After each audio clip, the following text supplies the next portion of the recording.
With CRAA's announcement that they're going to have a sevens tournament on their weekend of their spring 15s championships, a little bit of confusion thrown into what has already been a confusing college landscape, in this case with the sevens part of it. And last year we had two major sevens tournaments.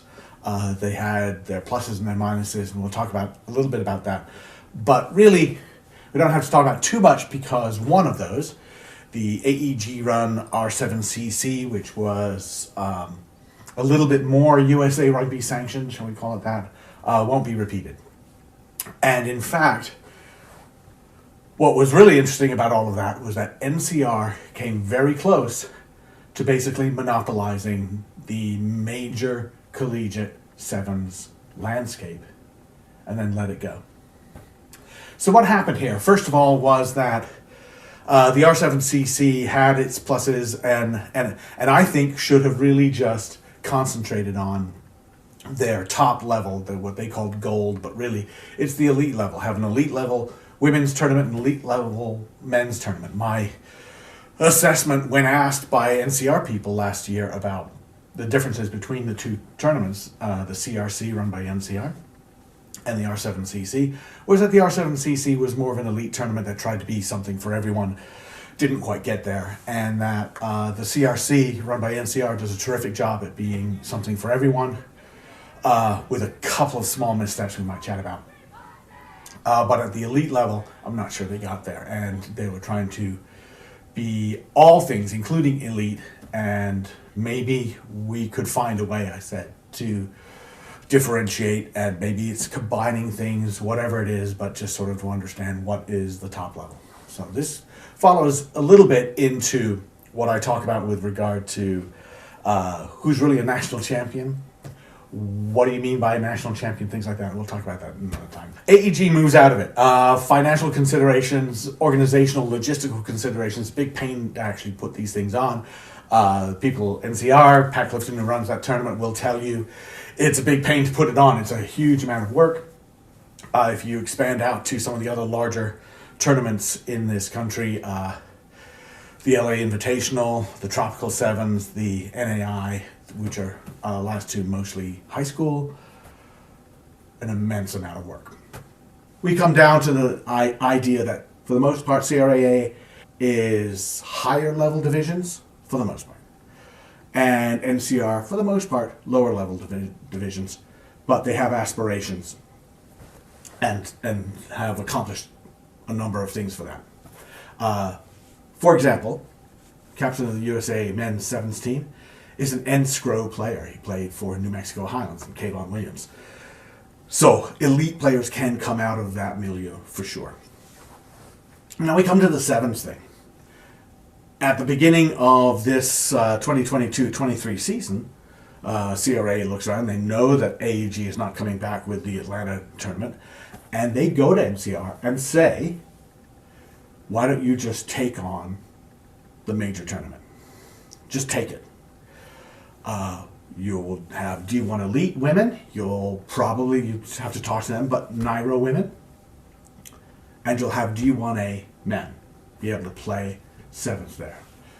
They did have some caveats there, and the number one thing was they needed that tournament to be sanctioned by USA Rugby, which would require all the teams and all the players in the tournament to be USA Rugby members. NCR said no to that. They didn't like the sanctioning process, which involves paying money to USA Rugby, and the membership thing I think was a trip up. So CRA walked back that and looked around and said, well, we're going to have a tournament of our own for our members. Meanwhile, NCR warmed up to the whole membership argument, and for non-NCR members who might want to play in the CRC, they are being told they have to buy a membership from NCR, which cost most teams probably about $1,200 to $1,300. Teams that we used to think of as D1A teams are in NCR's tournament. Kutztown was a D1A team, won last year's tournament. Lindenwood is a D1A team, but paid a fee to play in last year's CRC with NCR. Life University did not. They won the tournament in Atlanta, but they didn't play in the second one. This year, what we'll see is a stricter line between those teams. We will see D1A teams play, maybe with some exceptions, but I think chiefly D1A teams play in CRAA's 16-team men's championship, sevens championship. And in CRAA's women's championship, you're going to see D1 elite teams and NYRA teams, the NCAA varsity programs, come together. Maybe one or two on the outside of that, but generally that's what you're going to see. On the MCR side, you're going to see a lot more different levels. There's levels that CRAA not worried about putting on, right? They'll put on, maybe they'll have a women's Division II sevens tournament, but they'll do it another weekend. They won't try to make an even more massive event than they have, whereas NCR says, let's make it massive. So they've got small college, men and women. They've got Division II, men and women. They've got Division I, men and women. They've got Division I Premier. I don't know whether it's Division I AA, they have a men's sort of premier bracket, which is 32 teams. This is where it gets a little bit edgy for me when I look at that. I don't see 32 teams being at the premier level for NCR's tournament. I see 8 teams, maybe 10. I'm not sure I see 32. So I think that this sort of stretching it a little bit. And that was my criticism last year, is the idea that they should have so many that they call premier when they're not the elite level. But they want to do a bracket. They don't want to do pools. They want to do a bracket.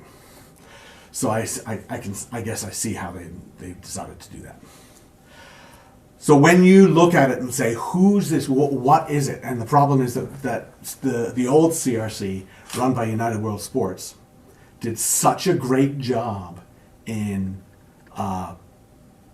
branding themselves that people say, are you going to go to CRCs? That they start using the term CRCs to be a generic term. So this is how to explain it, I hope. MCR runs the CRC, and that's going to be in Washington, D.C. last weekend in April. They will have these brackets, which are a lot, and they'll have over 120 teams. It will be a massive celebration of rugby, of collegiate rugby. They will be trying to stream as much as they can of that, and my criticism of last year's was that they only streamed the stadium and they didn't get enough of the Division II and the small college teams into the stadium, and I think that was a fall off. That's one of the reasons why they've moved to DC. They've also made it a lot easier for most of their membership to be able to get to the event by driving. Great move. CRAA has 2 brackets, 32 teams, the first weekend in May. They're going to be running it concurrently with their Spring 15s championships. Those teams are, with exceptions, I understand, the higher level teams in the country. And those teams are all members of USA Rugby. They pay dues to USA Rugby. The teams in NCR don't. The NCR CRC event is not sanctioned by USA Rugby, and that caused a little bit of friction, right? And that is one of the reasons why, say, the D1 elite teams, they're not going in there. They're going to be sure they're with CRAA. That's exactly the same situation with the NCAA women's teams. They're going to be sure they're going to go to the May tournament in Houston because of the sanctioning. So that's what's happening. Who's got the right method? Who's got the right plan? Well, honestly, I think both are good, and I think that the consensus within American rugby is that both can exist. I think that having a weekend where you have the very, very best college teams that are probably thinking about trying to channel players into the national team. Players like Kayvon Williams accepted, of course. That makes sense to have that and just have that. And having a tournament where it's about having as many brackets as possible and having as many types of teams play as possible, diversifying the types of teams, the types of players, everything, I think that's fantastic too. The trouble we run into is when we mix them up. All right, well, this Golf Rugby Report video is brought to you by Irish Rugby Tours. It'll take you on a tour pretty much anywhere in the world and set you up with a great competition as well as cultural experiences, a fantastic way. And look, let's bring back the tour. You got to go tour. It's part of the rugby culture. U.S. Rugby Foundation, which funds grassroots rugby throughout the United States, really can use your help. They have special programs that you can donate to help startup teams, to help scholarships for players, to help you just get rugby balls into kids' hands. A fantastic organization, really dedicated to the growth of rugby. And by Next Phase Rugby, which is an app that helps connect high school rugby players with college rugby programs. And you don't have to be a varsity or a heavily funded college rugby program to be on Next Phase Rugby. You can be a club program with no budget and still be able to recruit and say, come here, we're a great bunch of people, we're fun to play with, and we love our rugby. And we have a fantastic department in, say, business or engineering or theater, whatever it is. And that's what you want to study, come play rugby with us.